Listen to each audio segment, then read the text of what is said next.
مرحبا بكم متابعين الأعزاء. أوضح وزير العدل حافظ الأختام أمس الثلاثاء أن الدولة لن تتأخر في اتخاذ أي قرار من شأنه مكافحة الجريمة بكل أنواعها، بما في ذلك تنفيذ عقوبة الإعدام. وأوضح وزير العدل خلال رده على انشغالات نواب المجلس الشعبي الوطني بخصوص مشروع القانون المتعلق بالوقاية من المخدرات أن الجزائر كدولة فهي تملك السيادة لاتخاذ أي قرار لمكافحة الجريمة وفق المنظور الذي تراه مناسبا. وقال الوزير: بالنظر إلى خطورة الوضع فإن الدولة الجزائرية قد رأت أن الأمر يتطلب تفعيل هذه العقوبة.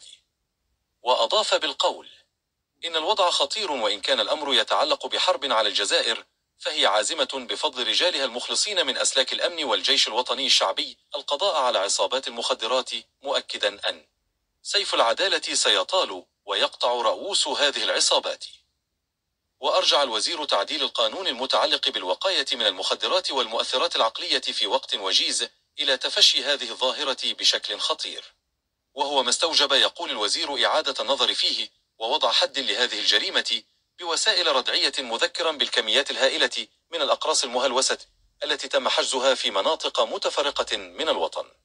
تجدر الإشارة إلى أن الجزائر أخذت قرارا سنة 1993 يقضي بتجميد تطبيق حكم الإعدام احتراما لالتزاماتها الدولية، وكان آخر حكم بالإعدام تم تنفيذه سنة 1993 إبان المأساة الوطنية في حق 3 أشخاص ينتمون إلى الجبهة الإسلامية للإنقاذ المنحلة، اتهموا بتفجير مطار هواري بومدين الدولي بالجزائر العاصمة في صيف 1992.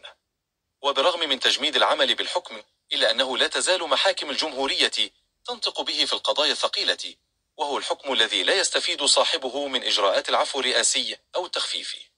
وفي نهاية شهر مارس الماضي وصف رئيس الجمهورية معضلة تدفق أطنان من المخدرات على الجزائر بأنها حرب غير معلنة، واعتبر أن المسألة باتت بمثابة أمن قومي بالنسبة للبلاد. وفي الأخير يرجى الاشتراك في القناة وتفعيل جرس الإشعارات حتى يصلك كل جديد.